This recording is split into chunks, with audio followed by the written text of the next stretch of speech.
how to run a backyard ultra. Somebody asked me this because I'm about to run one.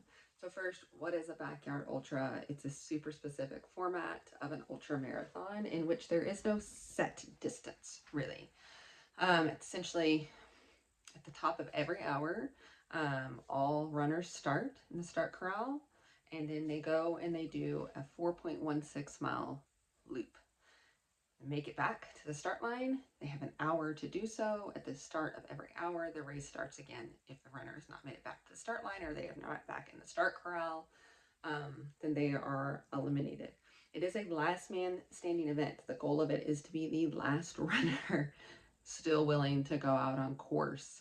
Um, Absurd times in these ones. There's been ones that have lasted what they call 100 yards or I think 200 yards and above.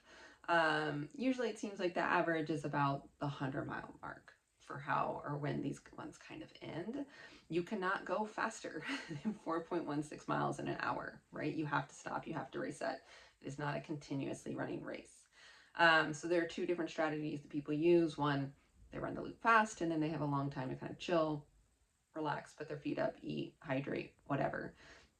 And then there's the more recommended one, which is like taking more time out on a loop, usually between 50 and 55 minutes to do the 4.16 mile loop.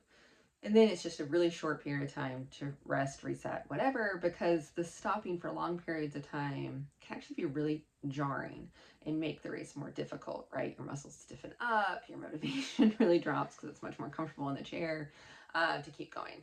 So it seems like the best strategy is to take a bit more time on the loop and have shorter break times. Now, obviously, that will change as the race goes on, because if the race is going to 100 miles, you're going to want to take a longer break, right? You may want to lay down for 10 minutes, 20 minutes if you can run that fast to come back in.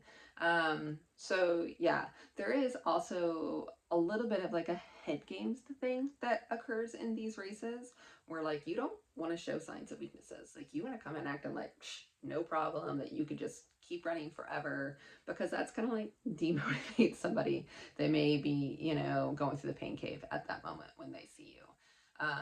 What I've heard and recommended is to never quit at the aid station, right? At the start finish line. Like if you want to quit out on course. That's fine. Or like if you don't make it back in time, whatever. But make the decision to keep moving forward and keep going to the next yard. And also just to take it loop by loop, not being like, oh, I've got to do 100 miles. Be like, oh, I just have to do another 4 miles. Because a lot of us that are attempting these kinds of races could kind of 4 miles is no problem for us, is what I'd say.